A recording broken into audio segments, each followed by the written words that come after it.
Today on Forbes, Dana White on how UFC landed its blockbuster $7.7 billion streaming deal with Paramount. When David Ellison sat in the front row at a pair of UFC events in April and June, just a few seats away from Donald Trump, media analysts wondered whether the 42-year-old CEO of Skydance Media and son of the world's second richest man, Larry Ellison, was using the opportunity to smooth over any political concerns about his $8 billion acquisition of Paramount. The deal, which was held up by Trump's FCC for months, officially closed last week. But it appears the merger wasn't the only multi-billion-dollar deal Ellison was working on in those ringside seats. On Monday, the Las Vegas-based UFC announced a 7-year, $7.7 billion media rights deal with Paramount to stream all of its fights on Paramount Plus in the United States, with select events to be simulcast on CBS. UFC CEO Dana White tells Forbes he had a pre-existing relationship with Larry Ellison and spoke with David, one of the many network executives who were looking to land the MMA behemoth at each of those events. Ellison then swooped in and knocked out the competition just days after the merger between his Skydance and Paramount was approved.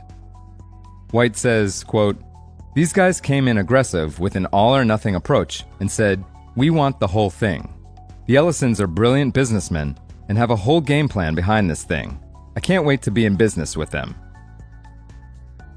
At $1.1 billion per year in average annual value, the UFC will now earn nearly as much in media rights fees as MLB, $1.8 billion, the Olympics, $1.3 billion, March Madness, $1.1 billion, and NASCAR, $1.1 billion, dwarfing the likes of the NHL, $635 million, and the PGA Tour, $700 million.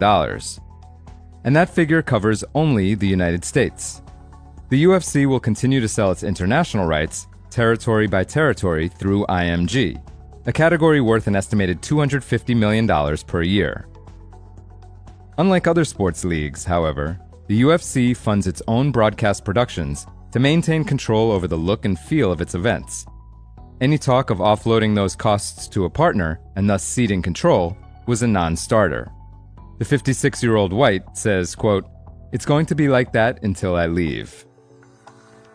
Paramount's annual payouts will nearly double the UFC's current media rights revenue from ESPN, the promotion's partner since 2019.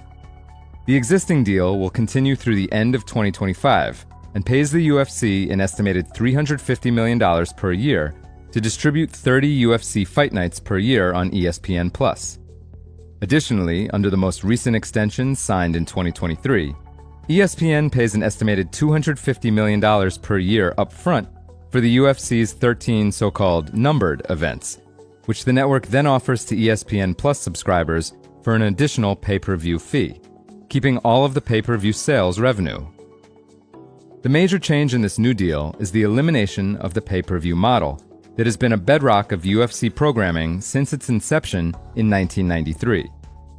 Mark Shapiro, president and chief operating officer of UFC parent company TKO Holdings, says UFC has wanted to ditch the pay-per-view model since the beginning of negotiations with potential partners in February.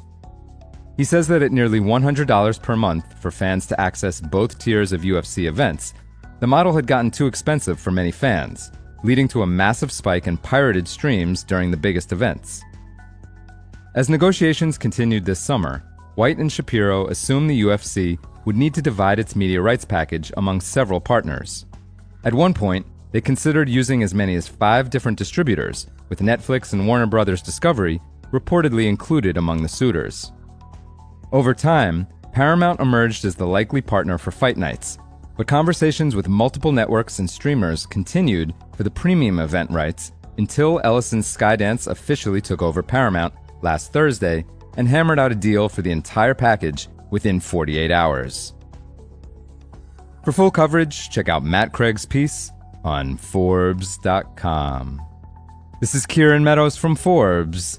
Thanks for tuning in.